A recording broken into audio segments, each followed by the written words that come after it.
Everyone, so welcome back to my YouTube channel science की पाठशाला with प्रिया। तो कैसे हैं आप सब? आई होप आप सब बहुत अच्छे होंगे, बहुत अच्छे से आप लोग की पढ़ाई भी चल रही होगी। तो जैसा कि आप सबको पता है कि आज हम चैप्टर आपका 9 कर रहे हैं, जो कि आपका कौन सा है, biotechnology principles and processes. Basically chapter हमने शुरू कर दिया है, वो वीडियो अगर आपने नहीं देखी तो आप चेक कर लीजिएगा। आज हमें बेसिकली यहाँ से शुरू करना था, ठीक है। आज मैं आपको यहाँ से पढ़ाना शुरू करने वाली हूँ। तो आज की क्लास बहुत इंपॉर्टेंट है, बेस बनाने के लिए बहुत इंपॉर्टेंट है, ठीक है। तो अब हमें सबसे पहले क्या समझना है, हाँ, अब हमें समझना है कॉन्सेप्चुअल डेवलपमेंट, जो प्रिंसिपल्स हैं जेनेटिक इंजीनियरिंग के, उनका कॉन्सेप्ट अब हमें समझना है कि कैसे डेवलपमेंट हुआ है। आप देखो, हो सकता है कि आप जो एडवांटेजेस हैं सेक्सुअल रिप्रोडक्शन के, आप उसको अप्रिशिएट करें ओवर ए सेक्सुअल रिप्रोडक्शन, क्योंकि हमें भी पता है कि सेक्सुअल रिप्रोडक्शन में क्या होता है, अपॉर्चुनिटी प्रोवाइड करता है सेक्सुअल रिप्रोडक्शन वेरिएशन के लिए, क्योंकि इसमें दो गैमेट आपस में फ्यूज़ होते हैं। तो जो इंडिविजुअल आता है, जो ऑफस्प्रिंग आएगा, वो कैसा होगा, वो दोनों से अलग होगा, थोड़ा वेरिएशन आएगा उसमें, ठीक है।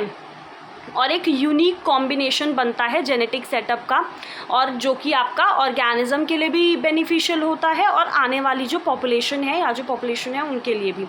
अब जो एसेक्सुअल रिप्रोडक्शन है वो बेसिकली जेनेटिक इन्फॉर्मेशन को प्रिजर्व करने का काम करता है, और वहीं पे सेक्सुअल रिप्रोडक्शन वेरिएशन को परमिट करता है। ये हमने पहले भी देख लिया था। अब जैसे ना ट्रेडिशनल पहले के टाइम में जो हाइब्रिडाइजेशन प्रोसीजर हुआ करते थे, जो प्लांट्स में एनिमल ब्रीडिंग में यूज़ किया करते थे, उनमें क्या होता था ना कि ज़्यादातर उनसे इंक्लूजन एंड मल्टीप्लिकेशन मतलब आ जाते थे और मल्टीप्लाई हो जाते थे ऐसे जीन्स, मतलब हमें जो डिज़ायरेबल जीन्स चाहिए उनके साथ साथ ऐसे जीन मल्टीप्लाई हो जाते थे जो कि आपके अनडिज़ायरेबल होते थे, जो हमें नहीं चाहिए होते थे। ट्रेडिशनल हाइब्रिडाइजेशन में जैसे ना, मैं आपको एक सिंपल से वो समझाती हूँ कि जैसे आप मान लो कि ये कोई प्लांट है, ठीक है, ये प्लांट है, ये ए है, ये बी है। आप प्लांट ए और आपने प्लांट ए और बी का क्या करवाया, आपको कुछ कैरेक्टरिस्टिक इस प्लांट के अच्छे लगे, आपको कुछ कैरेक्टरिस्टिक इस प्लांट के अच्छे लगे। अब आप चाहते हो तो आपने इन दोनों का हाइब्रिडाइजेशन करवा के, ताकि अब आपको क्या हो, आपको दोनों के, आपको मतलब ऐसा प्लांट मिले कि जिसमें आपको दोनों के कैरेक्टरिस्टिक्स हों। तो अब जो यहाँ पे जो प्लांट्स आएगा उसमें कुछ इनके कैरेक्टरिस्टिक्स होंगे, इनके कैरेक्टरिस्टिक्स होंगे, लेकिन साथ साथ जो अनडिज़ायर्ड हैं, जो हमें नहीं चाहिए, वो भी आ गए हैं, ठीक है। पहले के हाइब्रिडाइजेशन टेक्निक में ये हुआ करता था, ठीक है, कि डिज़ायरेबल के साथ साथ जो आपको चाहिए उसके साथ साथ अनडिज़ायर्ड भी आ जाता था। अब जो टेक्निक्स हैं जेनेटिक इंजीनियरिंग की, उसमें हम क्या करते हैं, हम रिकॉम्बिनेंट डीएनए बनाते हैं, उसमें हम जीन क्लोनिंग का यूज़ करते हैं, जीन ट्रांसफ़र करते हैं, और इसी लिमिटेशन को ओवरकम करते हैं। ये जो लिमिटेशन है ना कि हमें अनडिज़ायर्ड वाला भी जीन मिल जा रहा है डिज़ायर्ड के साथ, इसी को ओवरकम करेंगे, और ये हमें अलाउ करते हैं कि हम आइसोलेट कर पाएँ, निकाल पाएँ और इंट्रोड्यूस कर पाएँ सिर्फ वही सेट जो हमें चाहिए। पहले हम पता लगा लें जीन का कि यहाँ से यहाँ तक का जो सेट है वो इस चीज़ के लिए रिस्पॉन्सिबल है, और मैं उसी को निकाल के फिर उस प्लांट में इंट्रोड्यूस करवा दूँ, है ना। तो इससे क्या होगा, सिर्फ डिज़ायर्ड वाला पार्ट आया, अनडिज़ायर्ड तो आया ही नहीं, है ना। तो बिना अनडिज़ायरेबल पार्ट के आपको क्या मिलेगा, डिज़ायर्ड वाला मिल जाएगा उस ऑर्गेनिज्म में जिसमें आप वो चाहते हैं, ठीक है। आई होप इतना समझ में आ गया होगा। Do you know the likely fate of a piece of DNA which is somehow transferred into alien organism? अब उसकी किस्मत में क्या होगा, जो एक पीस ऑफ DNA है जिसको किसी तरह somehow ट्रांसफ़र किया जाता है एलियन ऑर्गेनिज्म में।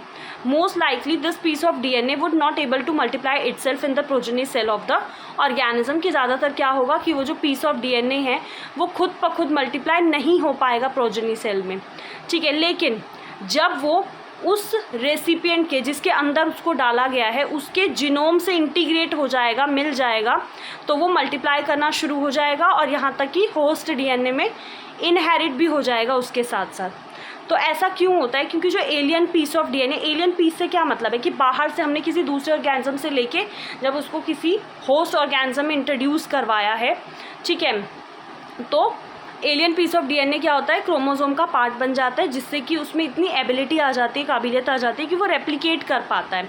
अब जैसे क्रोमोसोम में ना एक ये लाइन आपको ध्यान रखनी है, जैसे मैं ना साथ साथ अंडरलाइन करते हुए चलूँगी, आप भी हाईलाइटर वगैरह लेके बैठें, जैसे कि है कि in a chromosome there is a specific DNA sequence called the origin of replication which is responsible for initiating replication. ये लाइन बहुत इंपॉर्टेंट है, आपको इस लाइन को आपको ना मुँह जुबानी होना चाहिए कि क्रोमोसोम में एक स्पेसिफिक डीएनए सीक्वेंस होता है जिसको हम ओरी बोलते हैं, शॉर्ट फॉर्म में आपको ORI ऐसे करके दिखेगा।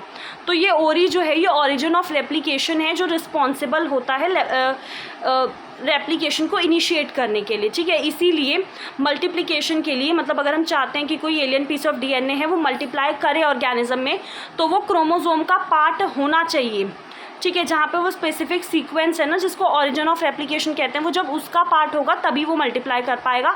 इसीलिए thus alien DNA is linked with the origin of replication. इसीलिए एलियन डीएनए को क्या किया जाता है, लिंक किया जाता है ऑरिजिन ऑफ रेप्लिकेशन से, ताकि वो जो एलियन पीस ऑफ डीएनए है वो रेप्लिकेट कर सके, होस्ट ऑर्गेनिज्म में मल्टीप्लाई कर सके, और इसको हम क्लोनिंग बोलते हैं। अब क्लोनिंग क्या होता है, जैसे कोई भी टेम्पलेट डीएनए है, मुझे उसकी बहुत सारी कॉपीज़ चाहिए, तो जो मल्टीपल कॉपीज़ जो बनती हैं वो आपका क्लोनिंग कहलाता है, ठीक है। अब यहाँ पे हम फोकस करते हैं एक पहले एग्जाम्पल पे of construction of an artificial recombinant DNA molecule. अब जो पहला रिकॉम्बिनेंट डीएनए बना था उसका जो कंस्ट्रक्शन हुआ था, emerge from the possibility of linking a gene and coding antibiotic resistance with a native plasmid. तो ये पहला जो रिकॉम्बिनेंट डीएनए बनाया गया था वो क्या किया गया था, लिंक किया गया था जीन को, मतलब एक ऐसा जीन जो कि एंटीबायोटिक रेजिस्टेंस जीन है, उसको प्लास्मिड के साथ क्या किया गया था, लिंक किया गया था। प्लास्मिड क्या होता है अगर आपको पता हो तो ये खुद ब खुद रेप्लिकेट करने वाले सर्कुलर एक्स्ट्रा क्रोमोसोमल डीएनए होते हैं। मतलब जैसे कोई बैक्टीरिया है उसमें यहाँ पे वो है, तो ये आपका ना इस डीएनए से अलग ये ऐसे करके आपका एक्स्ट्रा क्रोमोसोमल डीएनए होता है जो प्रेजेंट होगा, ठीक है, ऑफ सल्मोनेला टाइफीम्यूरियम। अब यहाँ पे दो साइंटिस्ट हैं जिसमें आपका एक स्टैनले कोहेन है और एक हर्बर्ट बोयर हैं। इन्होंने क्या किया था 1972 में इसको अकम्प्लिश किया था इन्होंने क्या किया था, जो एंटीबायोटिक रेजिस्टेंट जीन होता है उसको इन्होंने निकाला, आइसोलेट करा, अलग करा उसको by cutting out a piece of DNA from a plasmid में से एक पीस ऑफ डीएनए को कट करके, जो कि रिस्पॉन्सिबल था एंटीबायोटिक रेजिस्टेंस के लिए, ठीक है। अब जो कटिंग ऑफ डीएनए, अब जैसे ना जो कटिंग ऑफ डीएनए है, अगर आपको जैसे डीएनए की कटिंग करनी है स्पेसिफिक लोकेशंस पे, तो वो कैसे पॉसिबल हो पाया, डीएनए को कैसे काटा गया, ये भी तो एक सवाल है। तो ये हो पाया किसकी डिस्कवरी से, जो जैसे हम लोग कैंची का यूज़ करते हैं ना, तो इसको मॉलिक्यूलर सीजर बोला जाता है।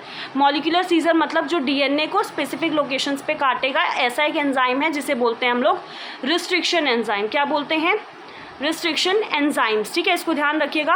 और जो कट पीस होते हैं डीएनए के उसको फिर लिंक कर दिया जाता है, ठीक है, उसको लिंक कर दिया जाता है प्लाज्मिड डीएनए से। अब प्लाज्मिड डीएनए यहाँ पे एक वेक्टर की तरह काम करेगा जो उस पीस ऑफ डीएनए को ट्रांसफ़र करेगा जो उससे अटैच किया गया है, ठीक है। आई होप समझ में आ रहा होगा। यू प्रोबेबली नो दैट कि जो मॉस्किटो हैं, जैसे हमें पता है कि मच्छर क्या करते हैं, वो एक वेक्टर की तरह काम करते हैं, वो सिर्फ उस मलेरियल पैरासाइट को ह्यूमन बॉडी तक पहुंचाने का काम करते हैं। जैसे टैक्सी है, आप अपने घर से निकले, टैक्सी में बैठे, कॉलेज पहुंच गए, टैक्सी ने क्या काम किया, आपको एक जगह से दूसरी जगह पहुँचाने का काम किया है। तो आप ऐसे ही ध्यान रख सकते हैं, प्लाज्मिड एक तरीके से वेक्टर की तरह काम कर रहा है यहाँ पे, ठीक है। और उसी तरीके से जो प्लाज्मिड को यूज़ किया जाता है वेक्टर की तरह, ताकि वो alien piece of DNA host organism में ट्रांसफ़र कर सके। मतलब आप ऐसे समझिए ना, जैसे कोई बैक्टीरिया है, कोई ऑर्गेनिज्म है, उसमें मुझे ना ये चीज़ पसंद आ गई कि वो ना इस बैक्टीरिया से उसमें ये जीन प्रेजेंट है जिसकी वजह से वो रेजिस्टेंट है, वो अपने आप को बचा पा रहा है। तो मैंने क्या किया, उस पीस ऑफ डीएनए को निकाल के मैं चाहती हूँ अपनी बॉडी में इंट्रोड्यूस करूँ ताकि मैं भी उस बैक्टीरिया से बच जाऊँ। तो मैं क्या करेंगे, उसको प्लाज्मिड निकाला, उसको कट करके फिर होस्ट ऑर्गेनिज्म के प्लाज्मिड को ही वो करेंगे, ठीक है। यहाँ पे प्लाज्मिड वेक्टर की तरह यूज़ हुआ है, तो प्लाज्मिड का ही यूज़ करके मेरे में इंट्रोड्यूस कराएंगे, ठीक है। तो जो लिंकिंग है एंटीबायोटिक रेजिस्टेंस जीन का प्लाज्मिड के साथ, ठीक है, वो पॉसिबल कैसे होगा, उसके लिए चाहिए डीएनए लाइगेज, जो कि आपका मॉलिक्यूल को जोड़ने का काम करता है। तो डीएनए लाइगेज को आप कैसे याद रखें कि गोंद की तरह काम कर रहा है। अब आपने जो कट करा है, आपने क्या किया, बैक्टीरिया लिया, ठीक है, कोई भी बैक्टीरिया लिया, बैक्टीरिया में से आपने प्लाज्मिड निकाल लिया, ठीक है, और आपने कोई दूसरा बैक्टीरिया लिया था या जो भी जिसमें से आपको वो जीन पसंद आया था, आपने इस प्लाज्मिड को ऐसे कट किया था पहले मॉलिक्यूलर सीजर का यूज़ करके, और फिर जो आपने ये कट करके यहाँ पे आपको इंट्रोड्यूस करवाना है, वो जो जीन आपने निकाला है ना, जो कि रेजिस्टेंस है, वो आपको यहाँ पे चिपका देना है। तो आपने यहाँ पे DNA लाइगेज की मदद से उसको चिपका दिया। अब आप इसको क्या करेंगे, नॉर्मली आप इसको होस्ट ऑर्गेनिज्म में इंट्रोड्यूस करवा देंगे, ठीक है। इसके बाद आप देखेंगे इससे क्या होगा, नया कॉम्बिनेशन बन जाएगा सर्कुलर ऑटोनॉमसली रेप्लिकेटिंग DNA का, जो कि हमने ट्यूब्स में, मतलब जो टेस्ट ट्यूब होते हैं उसमें क्रिएट किया है, और इसी को हम बोलते हैं रिकॉम्बिनेंट DNA, कि वो DNA मैंने दोबारा से कुछ कंबाइन करके बनाया है।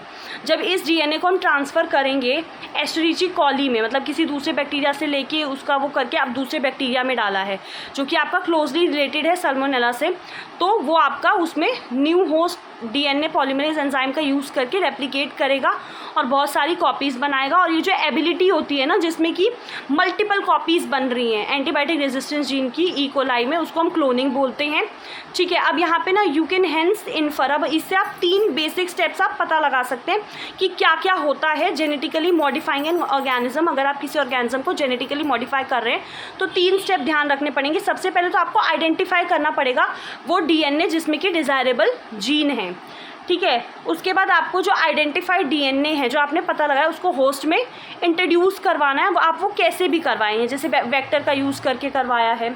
उसके बाद आपको जो maintenance of introduce DNA in the host, उसको मेंटेन करना है, और आपको ये सुनिश्चित करना है कि वो ट्रांसफ़र हो, उसकी प्रोजेनी में भी जाए, ठीक है, तभी तो आगे जाएगा, आगे जनरेशन में पास होगा, तभी उसका यूज़ है। ओके, तो आई होप सब कुछ समझ में आया होगा। तो आज के लिए हम इतना ही रखेंगे, बाकी का जो टूल्स हैं वो हम नेक्स्ट क्लास में करेंगे। अगर वीडियो पसंद आए तो आप चैनल को सब्सक्राइब कर सकते हैं और लाइक भी कर दीजिएगा। Thank you so much.